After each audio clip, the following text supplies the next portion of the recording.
ধানমন্ডি 27। মেয়ের নাম? সাইনা খন্দকার, বাসা? উত্তরা 5 নম্বর সেক্টর। দেনমোহর? 10,01,000 টাকা।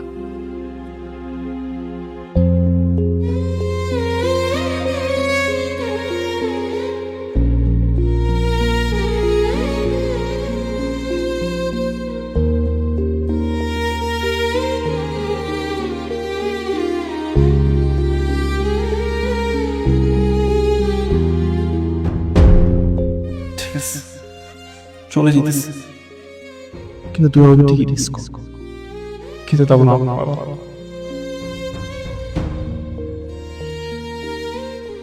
উত্তরার 5 নম্বর সেক্টরের জনাব জামাল খন্দকারের কন্যা সায়না খন্দকারের সাথে ধানমন্ডি 27-এর স্বনামধন্য ব্যবসায়ী ও বিশিষ্ট সমাজসেবক জনাব আফজাল চৌধুরীর একমাত্র পুত্র রাহাত চৌধুরীর সাথে 10,01,000 টাকা দেনমোহর ধার্য করিয়া বিবাহের প্রস্তাব করেছে। আপনি এই বিবাহ প্রস্তাবের রাজি থাকলে বলেন কবুল। বলো মা, কবুল বলো। বাবা, আমি না বিয়েটা করতে পারবো না। কি বলছো তুমি? বাবা, আমার মনে হয় আমি কাউকে মিস করতেছি। আমি ওনাকে বিয়েটা করতে পারবো না। আমি রিয়েলি সরি বাবা, সো সরি ভাইয়া।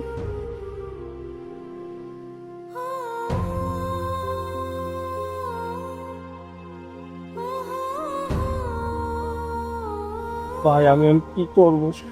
তোর উচিত এখান থেকে লাফ দিয়ে মরে যাওয়া।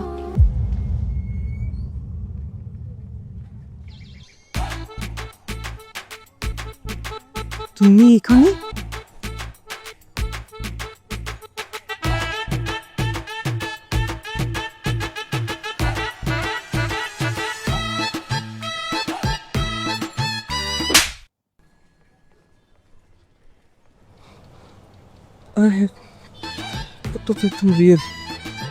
আমি বুঝলাম না, তোরে মারবে, ডমিনেট করবে, সারা জীবন তোরে শুধু খেলাবে।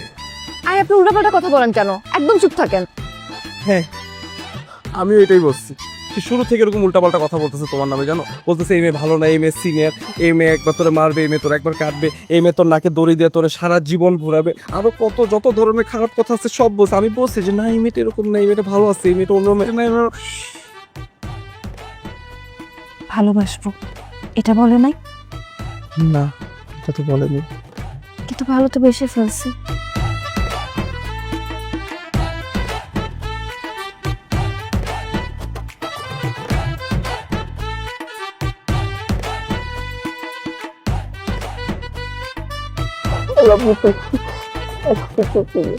আমি জানতাম সে আমার ভালোবাসা দিন জিতবে।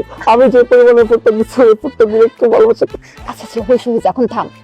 আমি ওটাকে অনেক ভালোবাসি। I love you too. খাচ্ছিস কেন? থাম না। সবাই